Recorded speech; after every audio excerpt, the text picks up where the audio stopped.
या मेरी इनकम इकट्ठी हुई है या मेरे कहीं से इन्वेस्टमेंट आया है या रिटायरमेंट कॉर्पस आया है, बहुत लोग बोलते हैं कि वो स्पाउस के नाम से इन्वेस्ट करते हैं, उसका गेन है। और क्योंकि स्पाउस की कोई और इनकम तो है नहीं, तो उसको वो टैक्स स्लैब जीरो हो गया। ऐसा नहीं होता है। तो इनकम टैक्स इंडिविजुअल्स की इनकम को ट्रैक करने के लिए एआई का भरपूर इस्तेमाल कर रहा है। तो सिंपल भाषा में बोले, अगर किसी और का पैसा है और किसी और के नाम से इन्वेस्ट हुआ है तो उससे Finvision. Yes. Decision.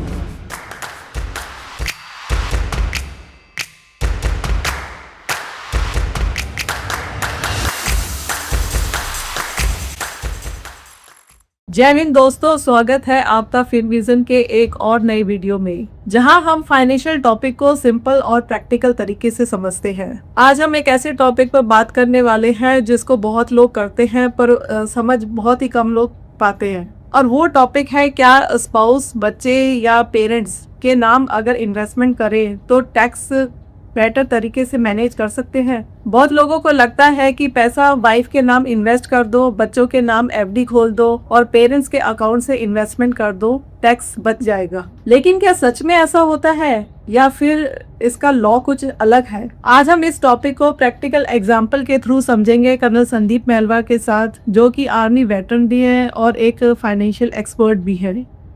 जय हिंद sir, welcome to the show. जय हिंद अमिता। यस, यह समझना बहुत ज़रूरी है क्योंकि सही टैक्स प्लानिंग और एक गलत डिसीजन में अंतर बहुत छोटा सा होता है। अगर आप सही टैक्स प्लानिंग और सही प्लान के हिसाब से आप इन्वेस्ट करो तो आपको टैक्स बच सकता है, नहीं तो आपको लेने के देने पड़ सकते हैं। जब भी अपनी फैमिली या बच्चों के नाम से इन्वेस्ट करते हैं तो सबसे पहले समझ लेना ज़रूरी होता है कि इनकम टैक्स रूल पोजीशन क्या है। उससे ये होगा कि हम अजम्पशन पर नहीं, फाइनेंशियल रूल पोजीशन और टैक्स पोजीशन के हिसाब से इन्वेस्ट करेंगे। तो इसमें एक सबसे इम्पोर्टेंट होता है इनकम टैक्स सेक्शन 64, जो कि क्लबिंग ऑफ इनकम का प्रोविज़न बताता है, तो उसको पढ़ लेना ज़रूरी होता है। इस रूल के हिसाब से जब भी आप अपने स्पाउस या माइनर चिल्ड्रन के नाम से इन्वेस्ट करते हो तो उस पर जो भी इनकम होती है वो आपकी इनकम से क्लब हो जाती है और आपका इनकम टैक्स उसमें लगता है। तो इनकम टैक्स सिर्फ ये नहीं देखता कि वो किसके नाम से इन्वेस्ट हुआ है, वो ये भी देखता है कि पैसा कहाँ से आया, उस पर किसका कंट्रोल है और किसके पैसे पे आप जो इनकम जनरेट हुई। तो अगर आपका इनकम टैक्स स्लैब हाई है और आपने बच्चों या फैमिली के नाम से इन्वेस्ट कर दिया और आपने माइनर चिल्ड्रन और स्पाउस के नाम से इन्वेस्ट कर दिया, तो वो इनकम जो है आपके टैक्स स्लैब में क्लब हो सकती है। जहाँ तक माइनर बच्चों का मतलब कि 18 ईयर से छोटे बच्चों का सवाल है, तो वहाँ पे इनकम टैक्स सेक्शन 10/32 लागू हो जाता है, जिसमें अगर बच्चों के नाम से, मान लीजिए आपके 2 बच्चे हैं, दोनों बच्चों के नाम से 50 लाख तक की इनकम है, तो आपको उसमें 1500 for each children, that is 3000 रुपये की छूट मिल सकती है। बाकी 47,000 की जो इनकम हुई है उनके नाम से, वो आपसे क्लब हो जाएगी और आपके टैक्स स्लैब के हिसाब से उसमें टैक्स लगेगा। और आजकल वैसे भी हमें ध्यान रखना चाहिए कि इनकम टैक्स का कंप्लायंस बढ़ रहा है और एआई आ गया है। तो इनकम टैक्स इंडिविजुअल्स की इनकम को ट्रैक करने के लिए एआई का भरपूर इस्तेमाल कर रहा है। तो आज तक शायद वो चल जाता हो, आगे आगे वो नहीं चल पाएगा और रूल के राइट साइड में रहना ही बेहतर होता है। और इसी कंप्लायंस और एआई की वजह से ज़्यादा लोग टैक्स फाइल भी करने लगे हैं। तो पिछले साल देखा जाए तो 9 करोड़ 19 लाख लोगों ने इनकम टैक्स फाइल किया, जो कि उससे पहले साल से तकरीबन 10-12% ज़्यादा था। सो ज़्यादा से ज़्यादा लोग इनकम टैक्स फाइल कर रहे हैं और जो थोड़ा भी गलती करते हैं उनके लिए इनकम टैक्स जो है आज के दिन नोटिस आ जाता है और सारा आपका बैंकिंग ट्रांजैक्शन हो या कहीं पे भी इन्वेस्टमेंट का ट्रांजैक्शन हो, वो अच्छी तरह ट्रैक होता है और आपको रूल के राइट साइड में रह के ही रूल को समझ लें और फिर इन्वेस्ट करें। रूल में बहुत सारे प्रोविजंस हैं जो हम आगे डिस्कस करेंगे, जिसको आप यूज़ करके अपनी फैमिली के नाम से या स्पाउस के नाम से या चिल्ड्रन के नाम से या पेरेंट्स के नाम से इन्वेस्ट करके उसका टैक्स का फ़ायदा उठा सकते हैं और आपका कम से कम टैक्स पे कर सकते हैं। लेकिन रूल को समझना ज़रूरी है। आइए इनको समझेंगे। लेकिन आगे बढ़ने से पहले हम बार बार आपके जो रोज़मर्रा के टॉपिक्स हैं, फाइनेंशियल टॉपिक्स हैं, and specially for the armed forces people, हम उसको सिंपल भाषा में समझाते रहते हैं, तो आप इस चैनल को सब्सक्राइब जरूर कर लें। तो चलिए सर शुरू करते हैं। मेरा सबसे पहला सवाल ये है कि अगर मैं किसी फैमिली मेम्बर के नाम पर इन्वेस्ट करती हूँ तो उस पे जो टैक्स लगेगा वो उनके नाम पर लगेगा या मेरे नाम पर लगेगा? यह समिता, इसको समझना बहुत ज़रूरी है।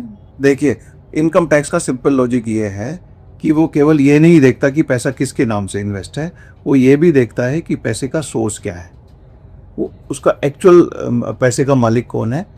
तो इस यहाँ पे अगर आपने without knowing the rule position पैसा बच्चों के या स्पाउस के नाम से ट्रांसफ़र कर दिया है, तो हो सकता है वो आपसे इनकम क्लब हो जाए, और क्योंकि आपका टैक्स ब्रैकेट हायर होगा तो आपके हिसाब से टैक्स लगे, ना कि स्पाउस या बच्चों से। तो सिंपल भाषा में बोलें, अगर किसी और का पैसा है और किसी और के नाम से इन्वेस्ट हुआ है तो उससे ऐसा नहीं होता कि वो उसका जो टैक्स लाइबिलिटी है वो पास हो जाती है। टैक्स लाइबिलिटी आपसे ऐड हो सकती है। इसमें बहुत सारे प्रोविजंस हैं जो हम अभी डिस्कस करने वाले हैं, उसको आप समझिए, उसको आप उनकी जानकारी रखिए और फिर इन्वेस्ट करेंगे तो वो पैसा आपसे क्लब भी नहीं होगा और इनकम टैक्स भी आपका कम हो सकता है। चलो, without getting into wrong assumptions and taking decisions on the basis of assumptions और किसी ने कहने पे ना करके, इनकम टैक्स रूल के हिसाब से समझते हैं कि कैसे आप उन प्रोविजंस का फ़ायदा उठा के अपने इनकम टैक्स लाइबिलिटीज़ को कम कर सकते हैं। सर सबसे कॉमन एग्जांपल तो स्पाउस का ही होता है। लोग कहते हैं कि वाइफ के नाम इन्वेस्ट कर दो या एफडी कर दो, टैक्स कम हो जाएगा। क्या ये कितना सही है? हाँ, ये मोस्ट कॉमन सोच है और मेरे पास भी बहुत लोग आते हैं। लोग बोलते हैं कि मेरे पास पैसे हैं या मेरी इनकम इकट्ठी हुई है या मेरे कहीं से इन्वेस्टमेंट आया है या रिटायरमेंट कॉर्पस आया है। बहुत लोग बोलते हैं कि वो स्पाउस के नाम से इन्वेस्ट करते हैं। तो मान लीजिए आपने 20 लाख रुपए हैं, आपने स्पाउस के नाम से इन्वेस्ट किए और उस पर जो है 7% का गेन हो रहा है, तो साल में 20 लाख पे 1,40,000 का गेन होगा। तो आपको लगेगा कि वो उसका गेन है, और क्योंकि स्पाउस की कोई और इनकम तो है नहीं तो उसको वो टैक्स स्लैब 0 हो गया, क्योंकि वो छूट में आ जाएगा। लेकिन ऐसा नहीं होता है, क्योंकि वो पैसा आपका है और आपने स्पाउस के नाम से इन्वेस्ट किया है, लेकिन पैसा तो आप ही का है, कंट्रोल भी प्रॉब्ली आप ही का होगा, तो आपसे क्लब हो सकता है।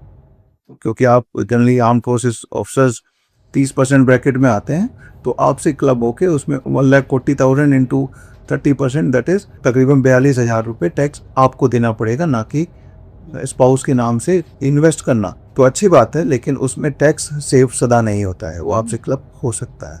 तो ये गलत धारणा है, क्योंकि स्पाउस आपकी ब्लड रिलेशन में नहीं होती है, तो उसको आप गिफ्ट तो कर सकते हो, लेकिन उस पर जो इनकम होगी वो आपके साथ क्लब होती है। बहुत लोग करते हैं इसको, अभी तक तो शायद चल रहा था, लेकिन जैसे जैसे AI का वो आ रहा है तो आपसे सवाल पूछे जा रहे हैं, तो जब भी होगा आपको टैक्स के साथ टैक्स तो देना ही होगा और हो सकता है पेनल्टी भी देनी पड़े। तो इसको इस तरीके से करना गलत होगा। तो सर इसका मतलब स्पाउस के नाम इन्वेस्ट करना ऑटोमेटिक टैक्स सेविंग स्ट्रेटेजी नहीं है? नहीं, बिल्कुल नहीं है। Just by transferring the amount into your spouses name and investing and making gain from there doesn't decrease your tax liability, doesn't make it tax free, because क्योंकि उनकी अगर कोई इनकम नहीं है तो वो टैक्स फ्री नहीं हो जाता है, वो आपसे क्लब हो सकता है। बिल्कुल, स्पाउस के नाम मनी ट्रांसफ़र करके इन्वेस्ट करना आपके फाइनेंशियल गोल्स, एसेट एलोकेशन और आपकी ज़रूरतों के लिए आप करना अच्छी बात है, लेकिन केवल उसको टैक्स के या टैक्स बचाने के पोजीशन से वो सही रूल नहीं है, वो सही डिसीजन नहीं है। लेकिन कुछ टैक्स प्रोविजंस होते हैं, कुछ आप रूल्स हैं गवर्नमेंट के, जिनको आप यूज़ करके स्पाउस के नाम ज़रूर आप मनी ट्रांसफ़र कर सकते हैं। बिल्कुल, स्पाउस के नाम मनी ट्रांसफ़र करना और उसको इन्वेस्ट करना आपके गोल्स के लिए एसेट एलोकेशन और फाइनेंशियल प्लानिंग के नज़रिए से सही हो सकता है, लेकिन ज़रूरी नहीं है वो टैक्स प्लानिंग के हिसाब से सही है। ये बहुत लोग सोचते हैं, लेकिन वो टैक्स प्लानिंग के हिसाब से सही नहीं है, क्योंकि उसमें क्लबिंग ऑफ इनकम पर रूल अप्लाई हो जाता है और वो आपके साथ क्लब हो सकता है। अगर सर बच्चे के नाम इन्वेस्टमेंट करे तो? ओके, अगर बच्चा आपका माइनर है, मतलब 18 ईयर्स से छोटा है, तो उसकी जो भी इनकम होती है वो पेरेंट्स जो गार्जियन होते हैं उसके क्लब होती है। तो अगर आप बच्चों के नाम ट्रांसफ़र कर सकते हो, बिल्कुल कर सकते हो, क्योंकि आपके वो ब्लड रिलेशन है। तो gifting is not a problem. लेकिन उसको आपने कहीं इन्वेस्ट किया और उस पे जो भी इनकम आई वो आपकी इनकम से क्लब हो जाती है। इसमें केवल कुछ एक्टिविटीज़ हैं जो चिल्ड्रन की खुद की इनकम होती है। अगर चिल्ड्रन किसी का माइनर एक्टर है, उसको एक्टिंग में या कुछ स्पोर्ट्स में ऐसा कोई उसकी इनकम होती है, तो वहाँ वही कुछ प्रोविजंस हैं जो उसकी इनकम है, जो उसके नाम से हो सकती है। उसके सिवाय बाकी जो आप उसको गिफ्ट करते हैं या उस पर जो इनकम आती है वो आपसे क्लब हो जाती है, जब तक वो माइनर चाइल्ड है। अगर वो मेजर चाइल्ड है, 18 ईयर से बड़ा है, उसका खुद का टैक्स बढ़ा जाता है और वो इनकम उसके नाम से, जो उस पर इनकम होगी उसके नाम से, उसके टैक्स स्लैब के हिसाब से टैक्स हो गई।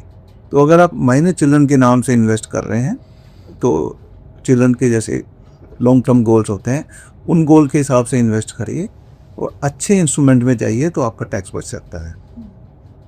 उसके लिए मैं एग्जांपल देता हूँ। अगर गर्ल चाइल्ड है तो सुकन्या समृद्धि योजना है, उसमें आप इन्वेस्ट कर सकते हैं। 1.5 लाख तक इन्वेस्ट करिए हर साल, और वो क्योंकि वो जब वो मेजर हो जाएगी 18 या 21 साल की हो जाएगी तब आप निकालने की कोशिश करेंगे, तो तब तक उसके भी जो गेन्स होंगे वो भी टैक्स फ्री हो जाएंगे। एक वो हो सकता है। दूसरा, अगर आप बच्चे के नाम से एफडी कर रहे हो तो एफडी का इंटरेस्ट तो हर साल आता है, तो वो तो आपके इनकम के हिसाब से क्लब हो जाएगा।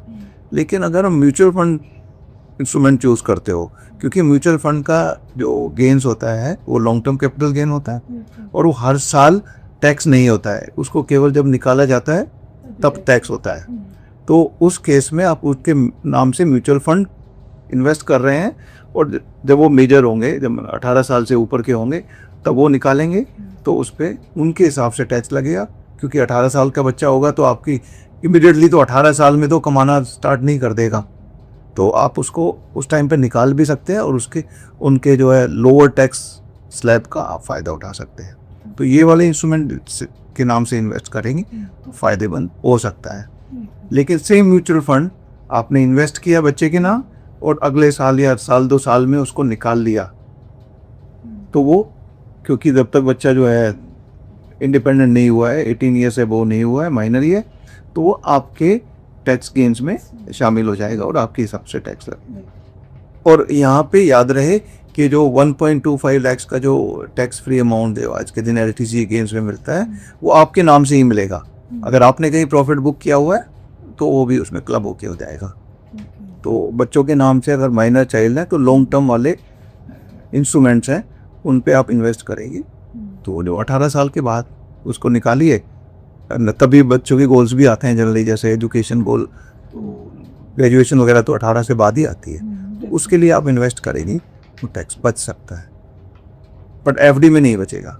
तो अगर बच्चे के नाम से, माइनर चिल्ड्रन के नाम से आप एफडी कर रहे हैं तो वो तो फ़ायदेमंद है नहीं।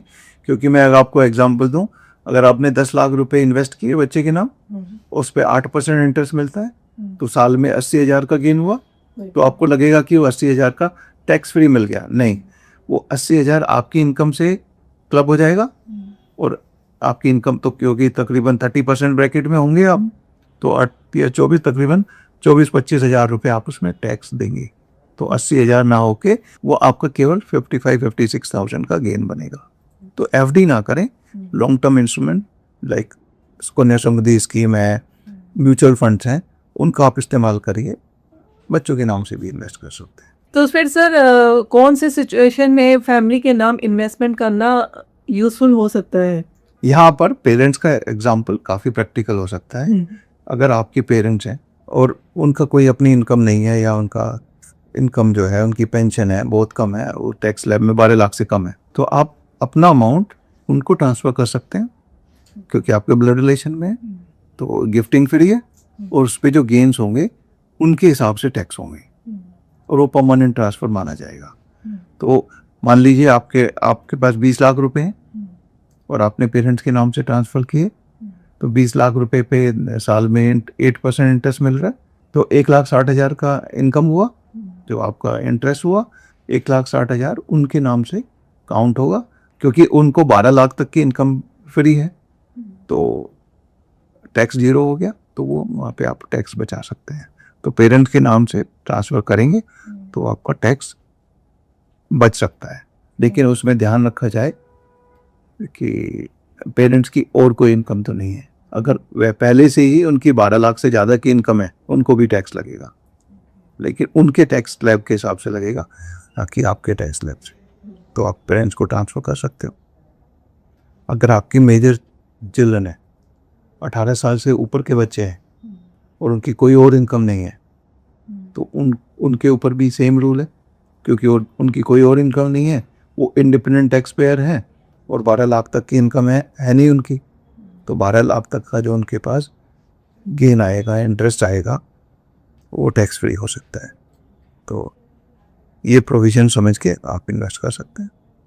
अगर आपके बच्चे हैं, कॉलेज गोइंग है, तो वो तो कुछ कमा नहीं रहे, एंड आजकल बच्चे 23-24 साल तक तो कॉलेज गोइंग डिग्री वगैरह कर रहे होते हैं, तो तब तक आप बच्चों के नाम से इन्वेस्ट कर सकते हो, लेकिन बच्चा 18 साल से ऊपर हो और उसकी कोई इनकम ना हो।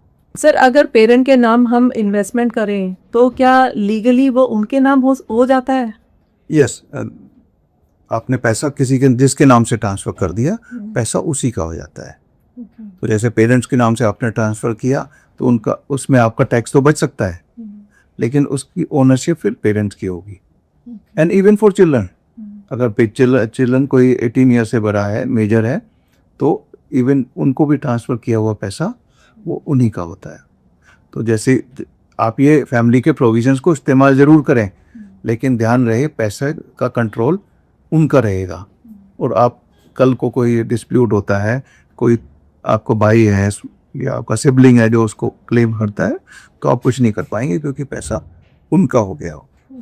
एंड सेम अगर चिल्ड्रन है, 18 ईयर से ऊपर है, अगर आपने उसके नाम ट्रांसफ़र कर दिया और कल को कुछ डिस्प्यूट होता है, पैसा उसी का माना जाएगा, ना कि आपका। आपको ध्यान रखना चाहिए जिसके नाम आप मनी ट्रांसफ़र कर रहे हो कि आपका रिलेशनशिप कंफर्टेबल है, कोई डिस्प्यूट होने के चांसेस तो नहीं है, क्योंकि फाइनेंशियल प्लानिंग केवल नंबर का गेम नहीं होता, एक ट्रस्ट भी बहुत इंपॉर्टेंट होता है। तो आपको ट्रस्ट है, जिस पे ट्रस्ट है उसी के नाम से आप ट्रांसफ़र करें।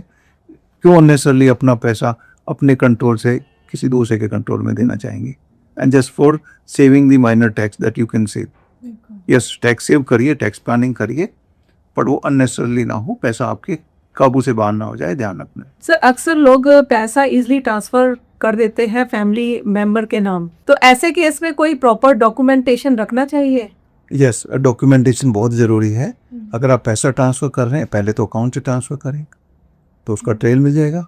दूसरा, प्रॉपर डॉक्यूमेंटेशन रखें, क्योंकि आगे कोई भी इशू हुआ, कहीं पे आपने दिखाना है या प्रूव करना है, तो डॉक्यूमेंटेशन मिलेगा। डॉक्यूमेंट्स ही काउंट होते हैं, क्योंकि मुझवानी या कुछ ऐसे ही बातों बातों में कह के इन्वेस्ट किया हुआ पैसा या दिया हुआ पैसा, उसकी कोई प्रूव नहीं कर सकते आप।